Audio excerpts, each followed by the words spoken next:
Hello everyone, welcome to today's podcast. I am Dr. Divya, consultant plastic surgeon at Specialist Hospital, Cochin. ഇന്ന് നമ്മൾ സംസാരിക്കാൻ പോകുന്നത് എല്ലാവരും സംസാരിക്കാൻ മടിക്കുന്ന ഒരു വിഷയമാണ് യൗവനം എങ്ങനെ നിലനിർത്താം. To understand this better, we have with us Dr. Jaykumar, HOD of Plastic Surgery at Specialist Hospital, Cochin. Welcome sir to today's podcast. Thank you Dr. Divya. It's a pleasure to be here. Sir എന്താണ് ageing? നമ്മളുടെ അടുത്ത് patients ഏജിങ്ങിൻ്റെ പല compliance ആയിട്ട് വരാറുണ്ട്. അപ്പോൾ medically speaking നമ്മൾ എങ്ങനെയാണ് ഒരു ഏജ് ആയൊരു ഫേസിനെ ഡിഫൈൻ ചെയ്യുന്നത്?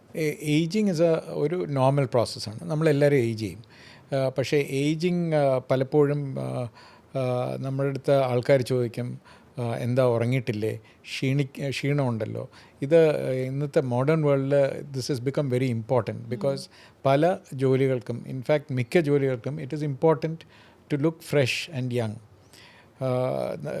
നമ്മുടെ അടുത്ത് ആൾക്കാർ ചോദിക്കും, നമുക്ക് ക്ഷീണമുണ്ടോ? നമുക്ക് ക്ഷീണമില്ല, ഉറങ്ങിയിട്ടുണ്ട്. പക്ഷേ കുറച്ച് പ്രായം ചെല്ലുമ്പോഴത്തേക്ക് ആ ക്ഷീണിച്ച ലുക്ക് വരും.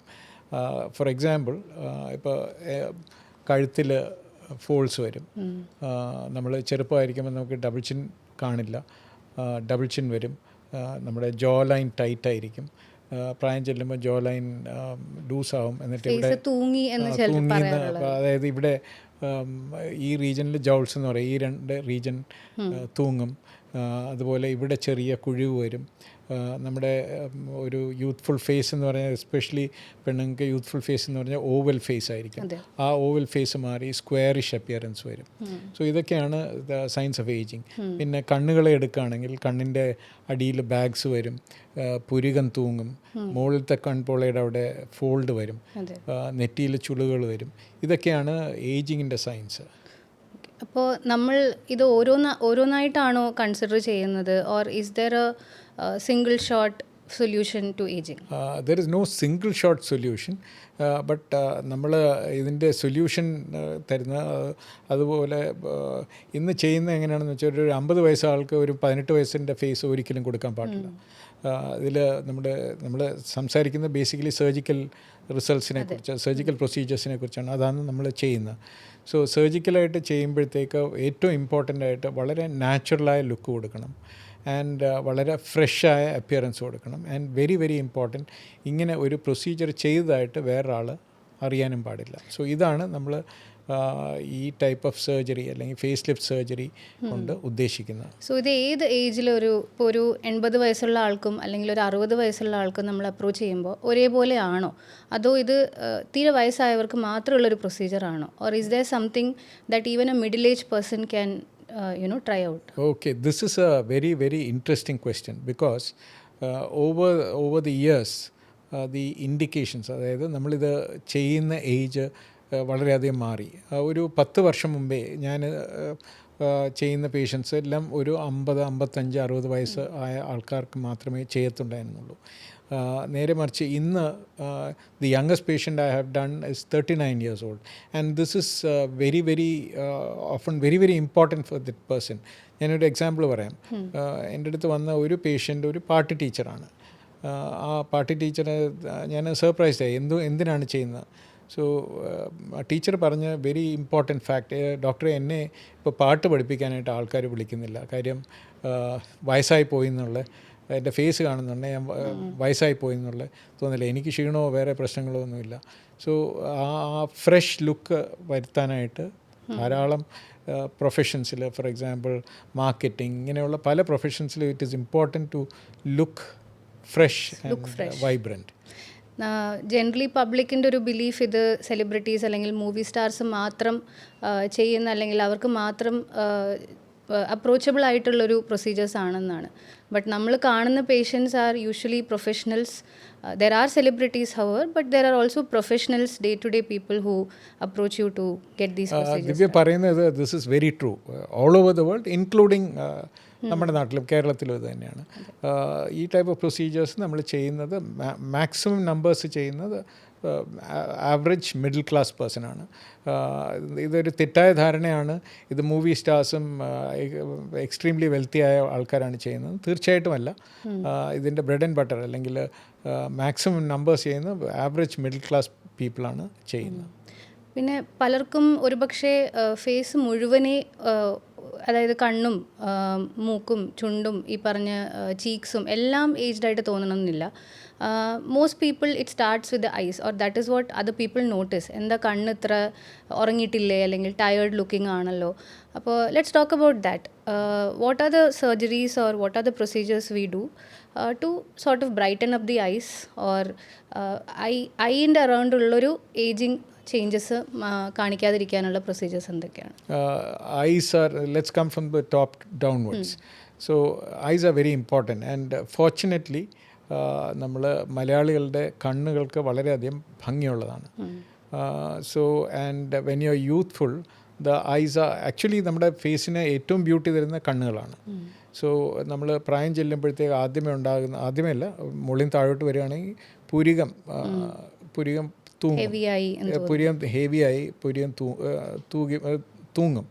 സോ ഒരു യൂത്ത് ഒരു 20 വയസ്സ് 25 വയസ്സുള്ള ഒരാൾ നോക്കിയാൽ പുരികം ഒന്നീ ഹൊറിസോണ്ടലായിരിക്കും അല്ലെങ്കിൽ ഒരല്പം അതിൻ്റെ ഔട്ടർ സൈഡ് ഒരല്പം പൊങ്ങിയിരിക്കും. സോ പ്രായം ചെല്ലുമ്പോൾ അത് തൂങ്ങിപ്പോകും. പ്രത്യേകിച്ച് ഈ അറ്റം ഈ ഭാഗം തൂങ്ങിപ്പോകും. സോ ഇതിന് ലിഫ്റ്റ് ചെയ്യുന്ന പ്രൊസീജിയറിന് പറയുന്നത് ബ്രോ ലിഫ്റ്റ് എന്നാണ്.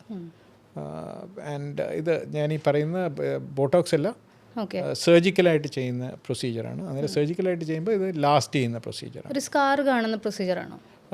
സ്കാർ കാണില്ല, കാര്യം നമ്മുടെ ഏതാണ്ട് ഈ ഭാഗത്തൂടെയാണ് നമ്മളത് അതിനെ ലിഫ്റ്റ് ചെയ്യുന്നത്. കാണുന്ന സ്ഥലത്ത് അല്ലാത്ത സ്കാർസ് ഒരു അറൗണ്ട് 1.5 സെൻറ്റിമീറ്ററിൻ്റെ സ്കാറേ ഉണ്ടാകത്തുള്ളൂ. അത് നമ്മുടെ തലയിലെ മുടിയുടെ ഇടയിലായിരിക്കും ആ സ്കാർ ഉണ്ടാകുന്നത്.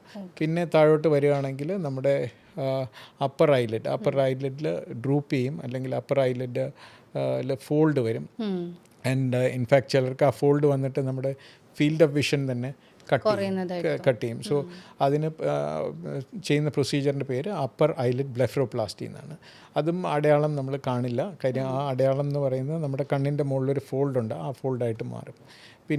പിന്നെ വരുന്നത് ലോവർ ഐലിഡാണ്. ലോവർ ഐലിഡിൽ 2 പ്രോബ്ലംസാണ് കോമൺ ആയിട്ട് കാണുന്നത്. ഒന്ന് ബാഗ്സ് വരും, കണ്ണിൻ്റെ അടിയിൽ ബാഗ്സ് വരും.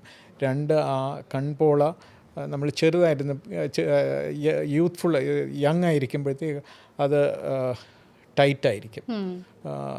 നമ്മൾ പ്രായം ചെല്ലുന്തോറും അത് തൂങ്ങും, which gives a very tired look to the face.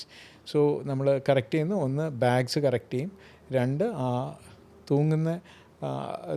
തൂങ്ങുകയാണെങ്കിൽ lower eyelid തൂങ്ങുകയാണെങ്കിൽ അതിനെ ടൈറ്റൻ ചെയ്യും. സോ ആ ഹാങ് ചെയ്യുന്നത് കറക്റ്റ് ചെയ്യും. സർ, നമ്മളുടെ അടുത്ത് പല പേഷ്യൻസും വന്ന് ചോദിക്കാറുണ്ട് ഫേസ് ലിഫ്റ്റ് അല്ലെങ്കിൽ ഫേസ് ടൈറ്റനിങ് ഇത് രണ്ടും ഒന്നാണോ എന്ന്. ഫേസിന് ജസ്റ്റ് വലിച്ചു കെട്ടുന്ന ഒരു പ്രൊസീജിയർ ആണോ face lift, or is it over simplifying a face lift? തീർച്ചയായിട്ടും അല്ല.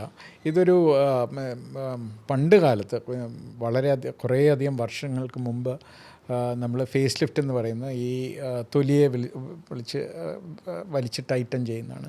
അത് നമുക്കൊരു വളരെ അബ്നോർമൽ ലുക്ക് തരും. നമ്മൾ ഉദ്ദേശിക്കുന്ന ഇന്നത്തെ ഫേസ് ലിഫ്റ്റ് സർജറിയുടെ വേറൊരു പേര് ഫേഷ്യൽ റീജുവനേഷൻ എന്നാണ്. അതായത് ഞാൻ നേരത്തെ പറഞ്ഞ കണക്ക് നമ്മൾ ഒരു 50 വയസ്സുള്ള ഒരാളെ 18 വയസ്സാക്കുകയല്ല, പക്ഷേ 50 വയസ്സുള്ള ഒരാളെ വളരെ ഫ്രഷ് യൂത്ത്ഫുൾ അപ്പിയറൻസ് കൊടുക്കുകയാണ്. ഒരു ഉദ്ദേശം 10 വർഷം കുറയ്ക്കുക. അതായത് നമ്മൾ ഒരു 10 വർഷം മുമ്പേ നമ്മൾ എങ്ങനെയായിരുന്നു ഏതാണ്ട് ആ ലുക്ക് കിട്ടും. നമ്മൾ ചെയ്യുന്ന എന്താണെന്ന് വെച്ചാൽ നമ്മുടെ തൊലിയുടെ ഉള്ളിൽ നമുക്ക് സങ്കല്പിക്കാം, നമ്മൾക്ക് ഏതാണ്ട് കഴുത്തിൻ്റെ ഈ ലെവൽ തൊട്ട് ഏതാണ്ട് ഇവിടം വരെ ഒരു ഇലാസ്റ്റിക് നെറ്റ് ഉണ്ടെന്ന് സങ്കല്പിക്കുക. നെറ്റൊന്നുമില്ല, ഒരു ലെയർ തൊലിയിലല്ല, തൊലിയുടെ ഉള്ളിൽ ഒരു ലെയർ ഉണ്ടെന്ന് സങ്കല്പിക്കുക. നമ്മുടെ ശരീരത്തിന് അല്ലെങ്കിൽ നമ്മുടെ ഭംഗി തരുന്നത് എപ്പോഴും കൊഴുപ്പാണ്, ഫാറ്റാണ് നമുക്ക് ഭംഗി തരുന്നത്. ബട്ട് ഫാറ്റ് ഇരിക്കാനുള്ള സ്ഥലത്ത് ഇരിക്കുമ്പോൾ ഭംഗിയാണ്, ഇരിക്കേണ്ടാത്ത സ്ഥലത്തോട്ട് പോകുന്നുണ്ടെങ്കിൽ അഭംഗിയാവും. സോ നമ്മൾ യങ് ആയിരിക്കുമ്പോഴത്തേക്ക് ഞാൻ ഈ പറഞ്ഞ നെറ്റ് പോലത്തെ ലെയർ, ആ ലെയറിൻ്റെ പേര് സ്മാസ് എന്നാണ്, അല്ലെങ്കിൽ സബ് മസ്കുലോ എപ്പോന്യൂറോട്ടിക് സിസ്റ്റം എന്നാണ് അതിൻ്റെ ഫുൾ നെയിം. സോ ഈ സ്മാസ് ടൈറ്റായിരിക്കും. സോ ഈ ഇലാസ്റ്റിക് നെറ്റ് പോലെ ഇരിക്കുന്ന ആ ലെയർ ടൈറ്റായിരിക്കുമ്പോഴത്തേക്ക് നമ്മുടെ ഫേസിനകത്തുള്ള കൊഴുപ്പ് എല്ലാം ഇരിക്കേണ്ട സ്ഥലത്തും ഇരിക്കും. ആസ് വി ഗെറ്റ് ഓൾഡർ അത് ലൂസാകുമ്പോൾ ഭൂമിയുടെ ഗ്രാവിറ്റി കാരണം എല്ലാം തൂങ്ങും. ഉദാഹരണത്തിന് ഉണ്ടാകുന്ന ചേഞ്ചസ്, നെക്കിൽ ലൈൻസ് വരും, ഡബിൾ ചിൻ ഉണ്ടാകും, tight jaw line which you would have had when you were young, അത് പോകും. എന്നിട്ട് ഇവിടെ ജൗൾസ് എന്ന് പറഞ്ഞ് ഇവിടെ തൂങ്ങും. നമ്മുടെ ഓവൽ ഫേസ് മാറിയിട്ട് സ്ക്വയറിഷ് ആവും. അതുപോലെ നമ്മുടെ ചീക്ക് ബോൺസ്, ഇതിന് ഞങ്ങളുടെ പേര് മേലാർ ഏരിയ എന്നാണ്. ചീക്ക് ബോൺസിൻ്റെ അവിടെയുള്ള ഫുൾനെസ് മാറി താഴോട്ട് വരും, കവിളുകൾ കുഴിഞ്ഞു വരും. ഇതൊക്കെയാണ് ഉണ്ടാകുന്ന ചേഞ്ചസ്. സോ നമ്മുടെ പബ്ലിക് പറയുമ്പോൾ ഫേസ് തൂങ്ങി, ഫേസ് തൂങ്ങി, അല്ലെങ്കിൽ ടയർഡ് ലുക്കിംഗ്, അല്ലെങ്കിൽ ആംഗ്രി ലുക്കിംഗ്, ഇതൊക്കെയാണ്, അല്ലെങ്കിൽ സാഡ് ലുക്കിംഗ്, ഇതൊക്കെയാണ് വരുന്നത്. സോ നമ്മൾ ചെയ്യുന്നത് എന്താണെന്ന് വെച്ചാൽ ഈ ലെയറിനെ, സ്മാഷ് എന്ന് പറഞ്ഞ ലെയറിനെ നമ്മൾ ടൈറ്റൻ ചെയ്യും, which is A proper surgical procedure. It's ഒരു സമയമെടുക്കുന്ന പ്രോപ്പർ അനസ്തീസിയയിൽ ചെയ്യുന്ന സർജിക്കൽ പ്രൊസീജിയറാണ്. അത് ടൈറ്റൻ ചെയ്യുന്ന ഉടനെ എന്താ ഹാപ്പൻ ചെയ്യുന്ന പറഞ്ഞാൽ ഈ ഫാറ്റ് എല്ലാം ഇരിക്കാനുള്ള സ്ഥലത്തിരിക്കും. സോ നമുക്ക് ഒരു വളരെ നാച്ചുറലായ ഫ്രഷ് അപ്പിയറൻസ് വരും. ഇതൊരു പെർമനൻറ്റ് സൊല്യൂഷൻ ആണോ സർ? സർ പറഞ്ഞ പോലെ ഇപ്പോൾ 60 ആൾ 50s തോന്നിക്കുന്നെങ്കിൽ when that age catches up, when that patient become 70, will he still look 50? No, of course എന്ത് പ്രൊസീജിയർ ചെയ്താലും ഏജ് ചെയ്യും. പക്ഷേ നമ്മൾ ഇങ്ങനത്തെ ഒരു പ്രൊസീജിയർ ചെയ്താൽ നമ്മൾ ഉദ്ദേശിക്കുന്ന ഇപ്പോൾ നമ്മളൊരു 10 വർഷം മുമ്പേ എങ്ങനെയായിരുന്നോ അതുപോലെ ഇരിക്കും. And this will last.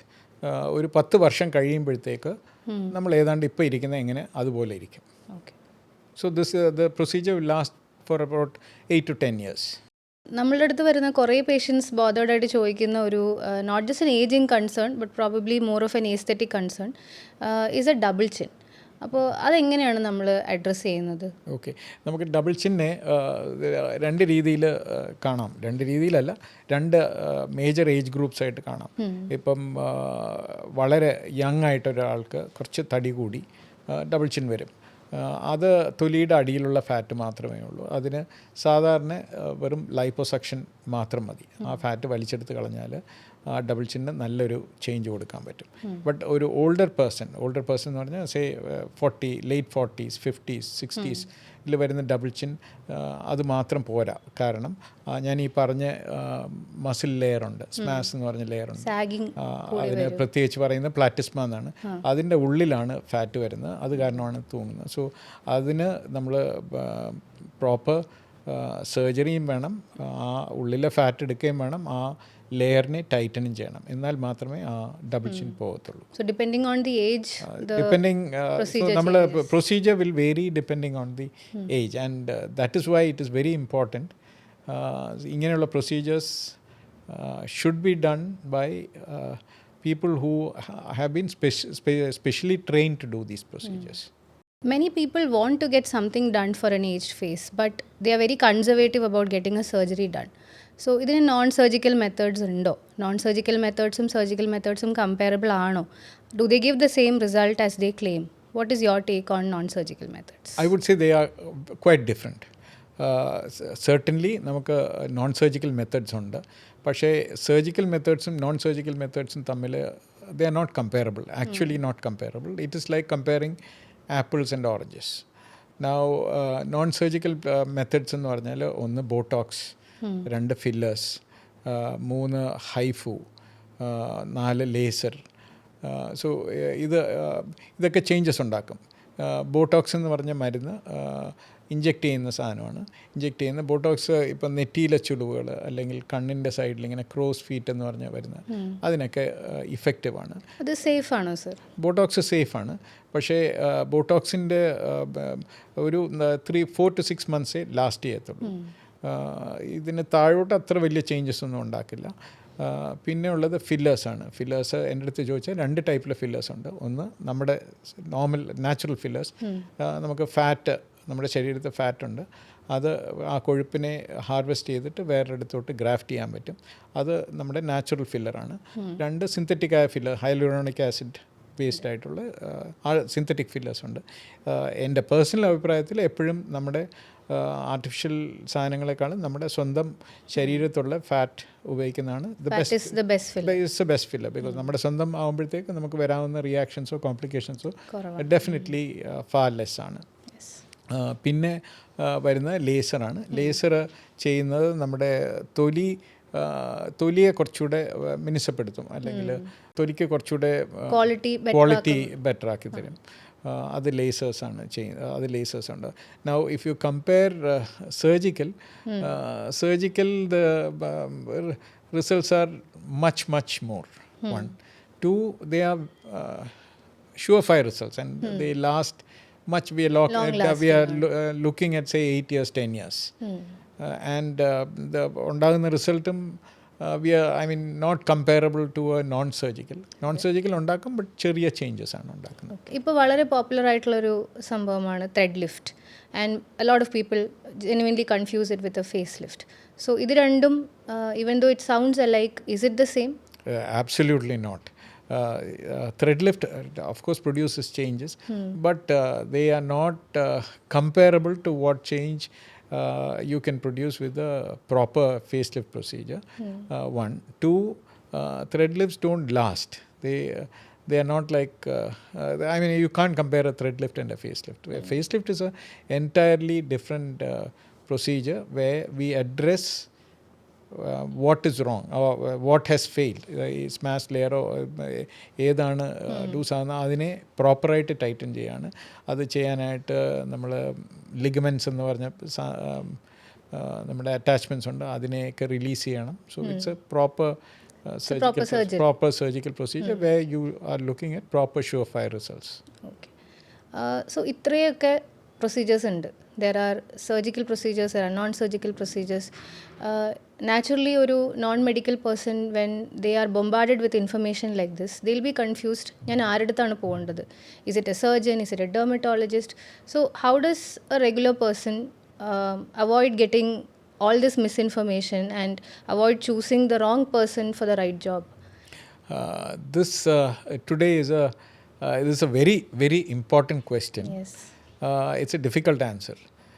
But what I would say is, ഇന്ന് നമുക്ക് ഇൻ്റർനെറ്റിൽ ധാരാളം ഇൻഫർമേഷനുണ്ട്. ഞാൻ വാട്സാപ്പ് യൂണിവേഴ്സിറ്റിയെ കുറിച്ചല്ല പറയുന്നത്, നമുക്ക് ഗൂഗിൾ ചെയ്ത് നോക്കാം. ഇത് സോ ഒരാൾ ഇത് എന്തെങ്കിലും പ്രൊസീജിയർ ചെയ്യാൻ ഉദ്ദേശിക്കുന്നുണ്ടെങ്കിൽ ആദ്യമേ try to self educate yourself, and then it is important to talk to your doctor in detail regarding what to expect. And three, it is very important to go to a properly qualified trained person. അത് ഇപ്പോൾ ഒരു normal person, ഇപ്പം most people know MBBS ഉണ്ട്, പക്ഷെ അത് കഴിഞ്ഞ് what is the qualification of a plastic surgeon or ഈ പറഞ്ഞ anti ageing procedures or non surgical ചെയ്യാൻ ആരാണ് qualified beyond an MBBS or beyond just a doctor title? അതായത് ഒരു പ്ലാസ്റ്റിക് സർജൻ എന്ന് പറയുന്ന ആളാണെങ്കിൽ we are talking about a person who has finished his MBBS, then he or she has done masters in surgery, which is another 3 years. After that, the person would have done 3 years postdoctoral in plastic surgery, and then again trained specifically for aesthetic procedures. So it's a long drawn training process. So actually when you are doing these kinds of procedures, it is very important not to not to harm a person, because the person who is coming to you has no disease. He or she is coming to have a better quality of life. So it is very important to do no harm. So it is very important to approach people who are properly trained. Like we repeatedly said, facelift is a major surgery. So എന്താണ് ഇതിൽ നിന്നൊരു പ്രതീക്ഷിക്കേണ്ടത്? Like obviously a patient will be concerned about safety. Also something that a general public wants to know, how costly are these procedures? Is it even accessible for a normal person? Okay. Let us look at complications first. തീർച്ചയായിട്ടും ലോകത്ത് എന്ത് procedure ചെയ്താലും you can have complications. Complication ഇല്ലാതെ ലോകത്തൊരു കാര്യമില്ല. ഈ കസേര ഇരിക്കുന്ന തന്നെ കോംപ്ലിക്കേഷൻ ഉണ്ടാക്കാം. ബട്ട് സാധാരണഗതിയിൽ if it is done by a properly trained person, these are very, very safe procedures. For example, when we are talking about a facelift, ചില സമയത്ത് നമ്മൾ ഫേസ് ലിഫ്റ്റ് ചെയ്യുന്ന ആൾക്ക് ചിലപ്പോൾ 70 വയസ്സ് കാണും, അല്ലെങ്കിൽ 65 വയസ്സ് കാണും. അവർക്ക് ഒരു ഹാർട്ട് അറ്റാക്ക് കഴിഞ്ഞ ആളായിരിക്കും. അല്ലെങ്കിൽ തീർച്ചയായിട്ടും ഡയബറ്റിസ് കാണും, ബ്ലഡ് പ്രഷർ കാണും. So again the procedure will be tailored to the patient. Yes. ഇപ്പോൾ ഒരു 39-year-old അല്ലെങ്കിൽ 40-year-old healthy person who wants to look much better, അതേ പ്രൊസീജിയർ ആയിരിക്കില്ല ചിലപ്പോൾ നമ്മൾ ഒരു 1-2 ഹാർട്ട് അറ്റാക്ക് കഴിഞ്ഞു അല്ലെങ്കിൽ വേറെ പല അസുഖങ്ങളുള്ള ഒരാൾക്ക് ചെയ്യുന്ന പ്രൊസീജിയർ വേറൊന്നും ആയിരിക്കും. സോ ഞാൻ ഫേസ് ലിഫ്റ്റ് എന്ന് പറഞ്ഞാലും ദർ ആർ നുവാൻസസ്, അതായത് there are different techniques of doing this.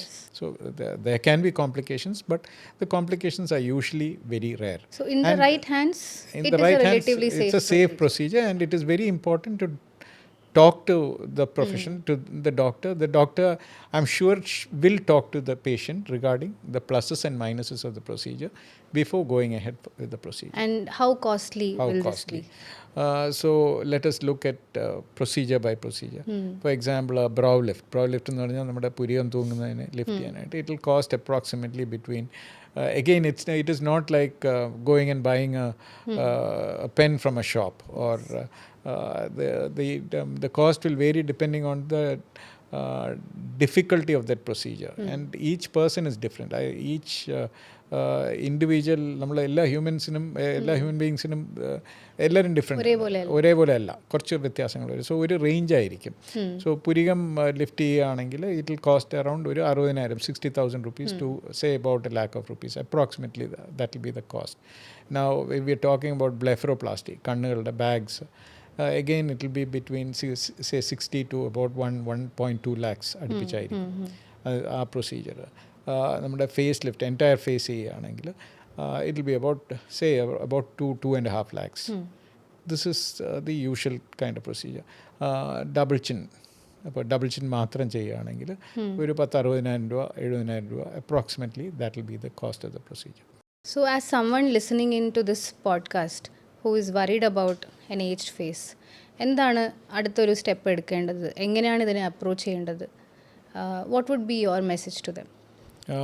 I would say that the best way to do this is first, once you decide or once you feel you want to go ahead, educate yourself. And how do you educate yourself? There is enough and more information available on the internet. Yes, there is wrong information also there, but once you read about this, because there is enough and more information, once you read about this you will understand, and once you are knowledgeable, then you meet the surgeon or the doctor whom you choose to sort out your problem, and discuss this with your doctor. So അത് discuss ചെയ്യുമ്പോഴത്തേക്ക് ഒന്ന്, if the patient is well read about it, it is easier for us also as a surgeon. It is easy for me to talk to a patient who is knowledgeable, who has read about the procedure. So it is easy for me to talk about the what to expect, what are the pluses, what are the minuses, and then decide whether to go ahead or not. So ഇതൊരു common മാനും വുമണിനും എല്ലാവർക്കും പറ്റുന്നത്, അല്ലെങ്കിൽ എല്ലാവർക്കും affordable ആയിട്ടുള്ളത്, plus ഇത് എല്ലാവർക്കും ചിന്തിക്കാൻ പറ്റുന്നൊരു സർജറി ആണ്. It is not just meant for a celebrity or a movie star. തീർച്ചയായിട്ടും ദിവ്യ പറയുന്ന കണക്ക് ദിസ് ഇസ് ഇന്ന് we have been doing this for quite some time, and the average or the number of patients that we do are the average person. It's a middle class person, not the celebrity or the very rich. Of course, some of the celebrities do it, some of the very rich do it, but numbers wise നോക്കുകയാണെങ്കിൽ it is the average middle class person who does this. And some of them and many of them do for professional reasons. Yes. Because like ഞാൻ നേരത്തെ പറഞ്ഞാണെങ്കിൽ it is very important to look pleasant. And yeah.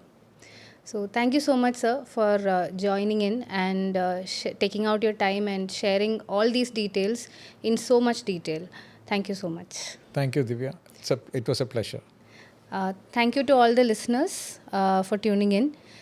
We'll be back with another interesting topic hopefully soon. Thank you.